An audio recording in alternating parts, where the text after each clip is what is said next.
예수님께서 가르쳐 주신 주기도문 중에 하나님에 관한 기도 3가지가 있는데, 첫 번째는 지난 주일에 말씀드렸습니다. 오늘은 하나님에 관한 2번째 기도를 말씀드리겠습니다. 화면을 통해서 10절을 보실 텐데, 나라가 임하시오며, 이것이 하나님에 관한 2번째 기도입니다. 여기 나라는 하나님 나라를 말하는 것인데, 하나님 나라가 뭘까? 2가지 개념으로 설명할 수가 있습니다. 하나는 미래적 의미, 그리고 또 하나는 현재적 의미입니다. 구체적으로 말씀드릴 텐데요. 미래적 의미에서 하나님 나라는 예수 그리스도를 믿는 성도들이 죽음 이후에 가게 될 천국을 말하는 것입니다. 요한계시록 21장에 있지요. 예수님께서 사도 요한에게 그 천국을 보여주셔요. 내가 새 하늘과 새 땅을 보니 처음 하늘과 처음 땅이 없어졌고 바다도 다시 있지 않더라. 예수님께서, 천국에 계시는 예수님께서 사도 요한을 환상 속에 들어가도록 예수님께서 하십니다. 그래서 사도 요한이 환상을 통해 천국을 보게 됩니다. 그래서 사도 요한이 고백해요. 새 하늘과 새 땅이구나. 처음 하늘, 처음 땅은 없어졌어요. 전혀 새로운 하늘과 전혀 새로운 세상, 전혀 새로운 새 땅이 있거든요. 그래서 다른 말은 못하는 거예요. 이거 전에 봤던 하늘이 아닌데, 이거 전에 봤던 땅이 아닌데, 이거 전에 봤던 바다가 아닌데. 예수님이 사도 요한에게 보여주시거든요. 그 천국을. 그러니까 다른 단어로 표현할 수가 없어요. 그러니까 새 하늘이구나, 새 땅이구나, 새 바다구나. 요한이 그렇게 말할 수밖에 없었던 거죠. 그 새 하늘, 그 새 땅이 저와 여러분이 죽음 이후에 가게 될 천국인 것입니다. 70년대 혹은 80년대 때 우리나라에 복음의 불길이 활활 타올랐던 그 시절이죠. 그때 자주 불렀던 복음성가가 있습니다. 가사를 한번 보실까요? 죄 많은 이 세상은 내 집 아니네. 내 집은 어디에 있다는 거예요? 내 모든 보화는 저 하늘에 있네. 지금은 이 땅에서 살고 있지만 내가 영원히 살 곳은 이 땅이 아니라 저 천국이야. 이 땅에서 내 생명이 끝나는 그날 나는 천국으로 올라가 하나님을 만날 거야. 신앙 고백으로 이런 찬양을 그 당시에 불렀다 말입니다. 후렴 가사가요. 오 주님 같은 친구 없도다. 저 천국 없으면 난 어떻게 하나. 천국에서 영원히 살 것이라는 그 믿음으로 살고 있는데 천국이 없다면 나는 어떻게 되는 거예요? 이 가사의 가사 복음성가. 저 천국 없으면 난 어떻게 하나. 저와 여러분이 그 천국을 바라보면서 믿음으로 예배드리고 믿음으로 신앙생활을 하고 있는 거잖아요. 이 땅만 바라보고 지금 예배드리고 이 땅만 바라보고 신앙생활하는 거 아니거든요. 이 땅과 더불어 저 하늘, 죽음 이어 가게 될 천국이 거기 있단 말입니다. 그래서 신앙생활이 가능하잖아요. 그런데 어느 순간에 저 천국이 없으면 난 어떻게 하나, 이런 걱정이 확 밀려왔던 거예요. 그러나 고백을 합니다. 저 천국 문을 열고 나를 부르네. 천국 없으면 어떻게 되나, 이렇게 그 걱정이 된 거예요. 믿음이 확 들어옵니다. 믿음이 저 천국 문을 열고 나를 부르네. 이 땅에서 내 생명이 끝나는 그날 하나님께서 천국 문을 열어 놓으시고 나를 맞이하실 거야. 이 믿음이 확 되살아나요. 2절 가사도 볼까요? 저 천국에서 모두 날 기다리네. 저 천국에서 하나님이 나를 기다리셔요. 하나님만 나를 기다리시는 것이 아니라 이미 먼저 가신 성도들, 그분들이 있잖아요. 이미 먼저 천국에 가신 성도들이 계시는데 그 성도들이 천국에서 나를 기다려요. 나를 맞이한다는 겁니다. 그래서 보십시오. 저 영광의 땅에 나 같이 살겠네. 어디에서요? 이 땅이 아니에요. 저 영광의 땅, 그 천국에서 나 길이 살아요. 손잡고 승리를 외치는 성도들, 그 기쁜 찬송 하늘 울려 퍼지네. 이 땅에서는 그래, 저 천국이 있지. 삼위일체 하나님께서 나를 지켜주시고 인도해 주시지. 그 믿음으로 살잖아요. 그런데 보이지가 않아요. 삼위일체 하나님이 내 눈에 보이지가 않아요. 그 음성이라도 들었으면 좋겠는데, 하나님의 음성, 예수 그리스도 성령님의 음성, 그 음성이라도 들으면 좋겠는데, 보는 것은 둘째치고 음성이라도 들으면 좋겠는데 그 음성도 안 들리잖아요. 그런데 저 천국에 가서는 모든 게 느껴지고 모든 게 보여지고 이제 알게 되는 거죠. 그때를 생각하니까 저 영광의 땅에 나 길이 살겠네. 손잡고 승리를 외치는 성도들, 그 기쁜 찬송 하늘 울려 퍼지네.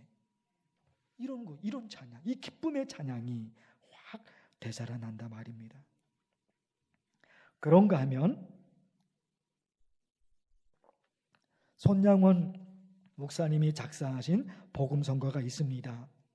손양원 목사님은 잘 아시겠지만 두 아들이 공산당에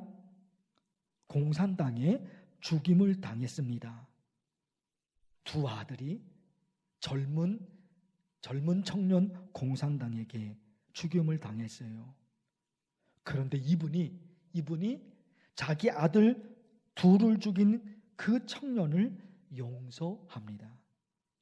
용서한 것만 그친 것이 아니라 그 청년을, 자기 두 아들을 죽인 그 청년을 자기 아들로 삼습니다. 그분이 작사하신 복음성가예요. 자, 가사 한번 들어보십시오. 낮에나 밤에나 눈물 머금고 내 주님 오시기만 고대합니다. 먼 하늘 이상한 구름만 떠도 행여나 내 주님 오시는가 해.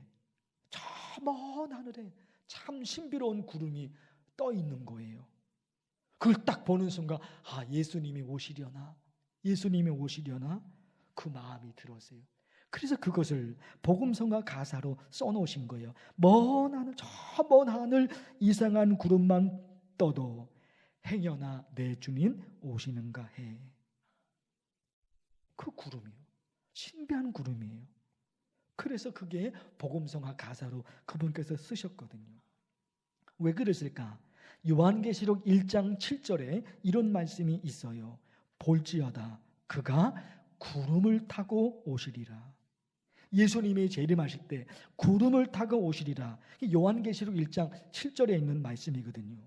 예수님이 재림하실 때 글자 그대로, 문자 그대로 구름을 타고 오시는 건 아니죠.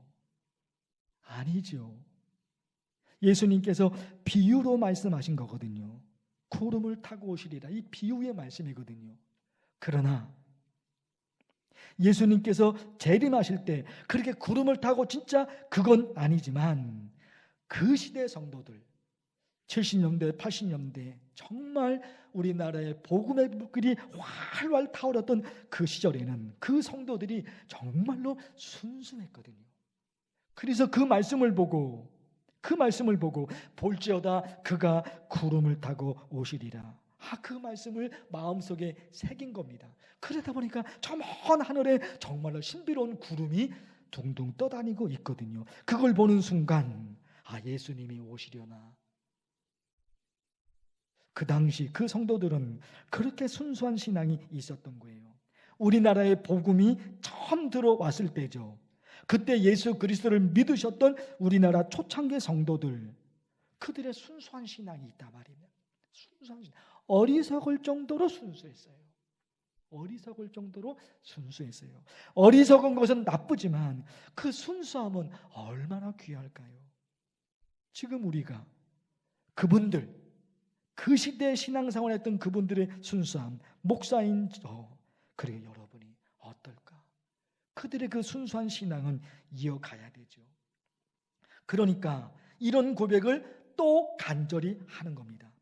이 땅에서 내 생명이 끝나는 그날 하나님께서 천국 문을 열어놓고 나를 맞이하실 거야.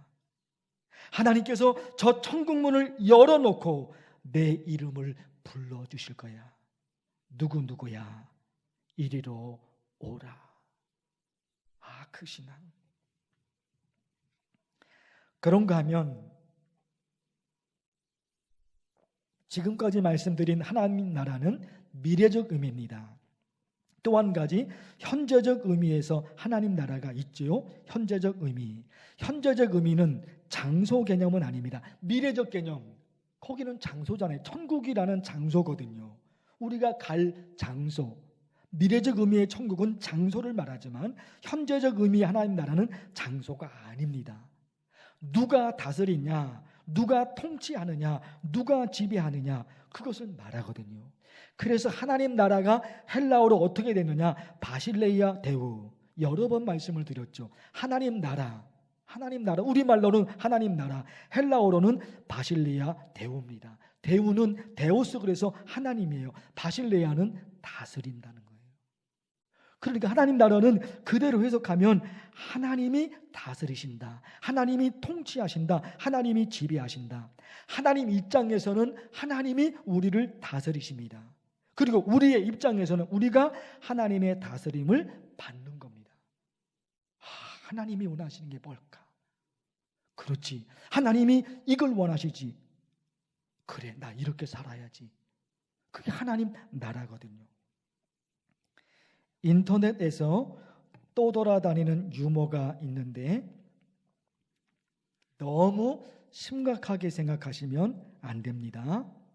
인터넷에서 떠돌아다니는 건데 일부 예배 때 설교하다 보니까 너무 심각하게 들으셔서 좀 냉랭해진 것 같아요. 너무 심각하게는 생각하지 마세요. 제가 냉랭해지면 제가 좀 곤란해집니다. 그냥 웃기만 하시면 돼요. 나이 드신 어르신들이 여러 명 병원에 왔는데 이유가 뭐냐? 실제는 아니에요. 이것도 실제로 들어가면 안 돼요. 실제는 아니고 그냥 이게 떠돌아다니면서 있는 얘기예요. 나이 드신 어르신들이 여러 명 병원에 왔는데 이유가 뭐냐? 아내에게 맞아서 병원에 왔다는 거예요. 실제가 아니에요. 왔다는 거예요. 간호사가 50대 아저씨에게 물어봤어요. 아저씨는 왜 부인에게 맞으셨나요? 물었더니 이렇게 대답을 했다는 거예요. 통장 좀 보여달라고 말했는데 그거밖에 없어. 말한 게 통장 좀 보여줘. 그 얘기밖에 없어요. 돈 달라는 얘기가 아니에요.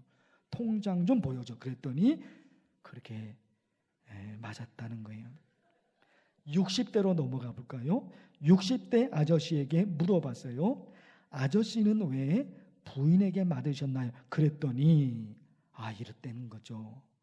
아내가 화장하고 있어서 어디 가냐고 물었더니 그건 알아서 뭐 할 거냐며 한 대 때렸다는 거예요. 70대로 넘어가 볼까요? 70대 할아버지는 왜 맞으셨어요? 그랬더니 밥 달라고 했다고. 다른 말 한 거 아니에요? 밥 좀 달라고 했다고 그랬는데 맞았다는 거죠. 80대로 넘어갈까요? 80대 할아버지 물어봤더니 그랬다는 거예요.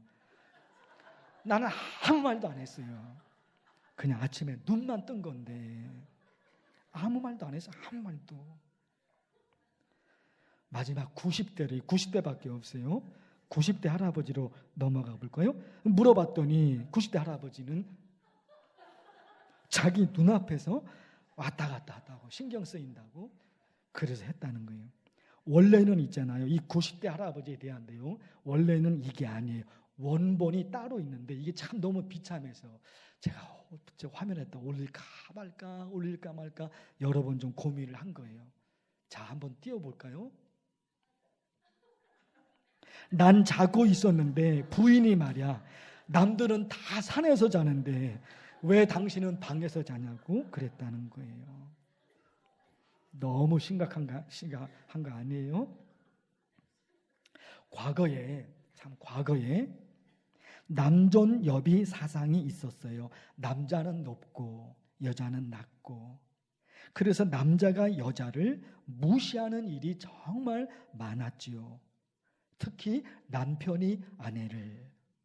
남자 성도들에게 제가 많이 이제 욕을 얻어먹을 것 같은데, 하여튼 옛날에는 많이 여성들이 남편이 아내를 참 무시하고 힘들게 하는 경우들이 참 많았단 말입니다. 남자와 여자가 동등한 관계잖아요. 동등하잖아요. 남편과 아내가 동등한 관계이잖아요. 그런데 참 그렇지 못했던 시대가 참 옛날에는 있었어요.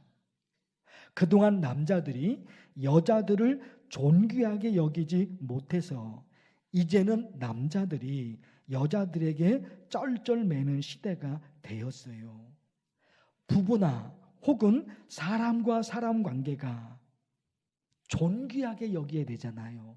나도 그 사람을 존귀하게 여기고 그 사람도 나를 존귀하게 여겨야 되잖아요. 남편이 아내를, 아내가 남편을, 서로가 서로에게 그렇게 돼야 되잖아요. 그런데 안 좋은 시대를 거쳤던 분들은, 그 여성들은 참 남자들에게, 남편에게 많은 어려움을 겪고 그랬단 말입니다. 그건 아니잖아요. 누가 높고 누가 낮고 절대로 아니잖아요. 동등한 관계잖아요. 동등한 관계. 왜요? 하나님이 그렇게 창조하셨잖아요. 너는 낮은 사람이니까 평생 섬기면서 살아. 너는 평생 종으로 살아. 그러지 않았잖아요. 하나님이 그렇게 창조하지 않으셨어요. 하나님의 형상을 담도록 모두를 그렇게 하셨거든요. 그러니까 너무너무 소중한 존재인 거예요. 동물이나 자연은 하나님의 형상을 닮은 게 아니에요. 창세기 말씀해 보세요. 동물이나 자연은 하나님의 형상을 닮은 게 아닌 거예요. 하나님의 형상은 사람, 우리거든요. 우리.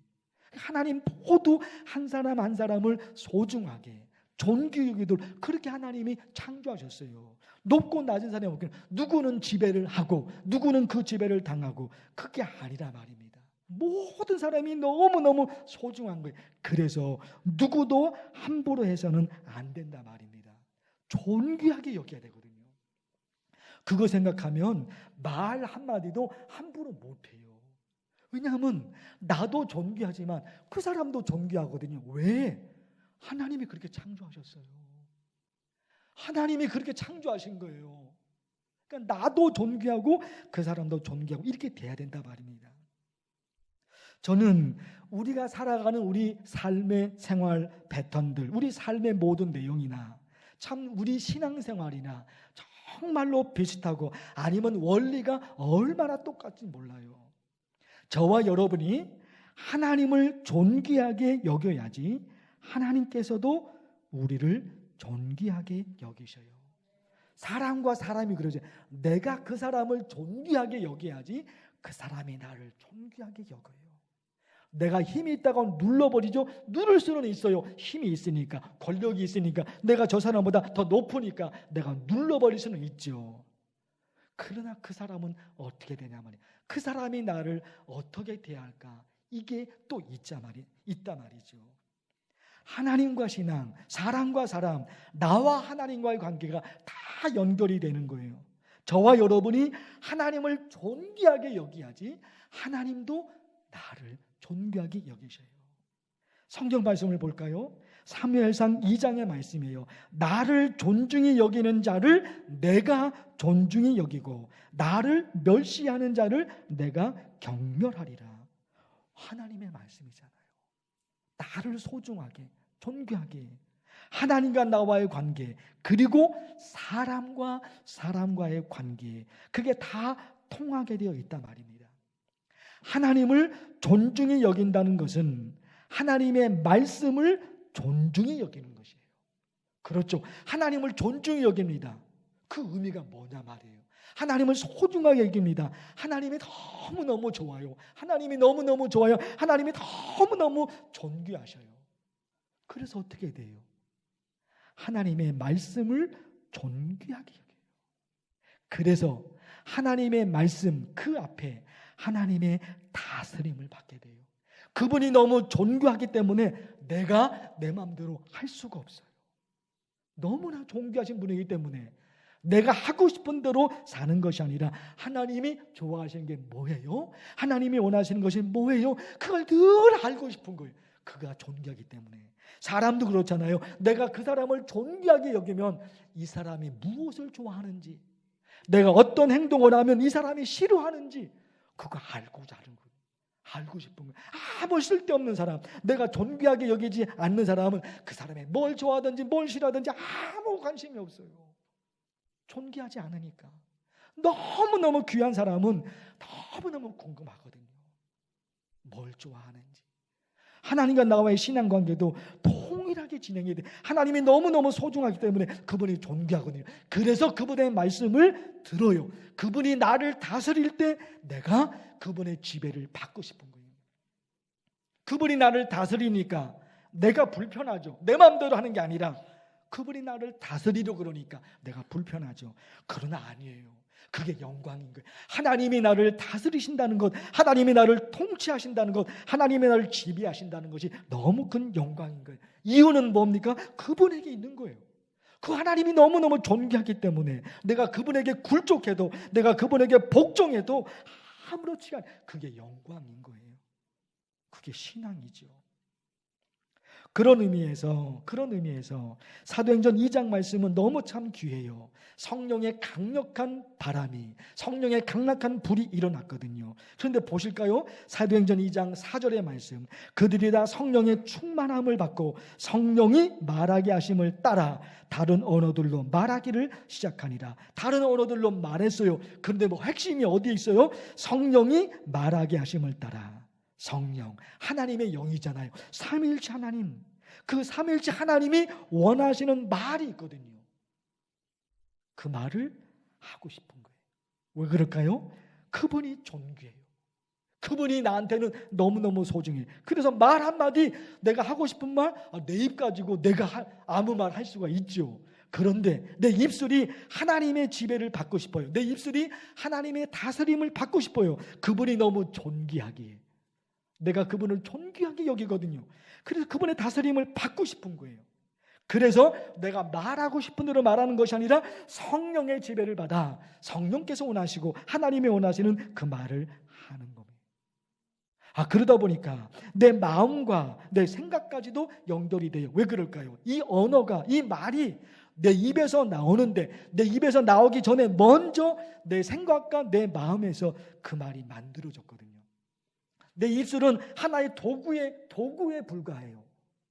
내 입술에서 나오는 말은 입술이 말하는 것이 아니라 이미 내 생각과 내 마음속에서 그 단어가 만들어졌거든요. 그래서 입을 통해 나올 뿐인 거예요. 그러다 보니까 내 생각을 정리해야 되겠구나. 내 마음이 하나님이 원하시는 마음, 내 생각이 하나님이 원하시는 생각을 해야 되겠구나. 여기까지 가버린단 말입니다. 사랑하는 성도 여러분, 하나님 나라, 하나님이 다스리신다. 하나님이 다스리신다. 그분의 다스림에 내가 복종하면서 살아요. 이것만 있는 게 아니죠. 죽음 이후에 가게 될 저 천국. 이 신앙으로 사는 저와 여러분이 되기를 간절히 축원합니다. 하나님 아버지, 하나님의 말씀을 들었습니다. 하나님의 나라, 죽음 이후에 가게 될 저 천국, 그것을 바라봅니다. 하나님의 나라, 하나님이 다스리신다. 하나님이 통치하신다. 하나님의 다스리심을 받아 하나님을 기쁘시게 드리는 만나교회 성도들 되게 하옵소서. 예수님의 이름으로 기도하옵나이다. 아멘.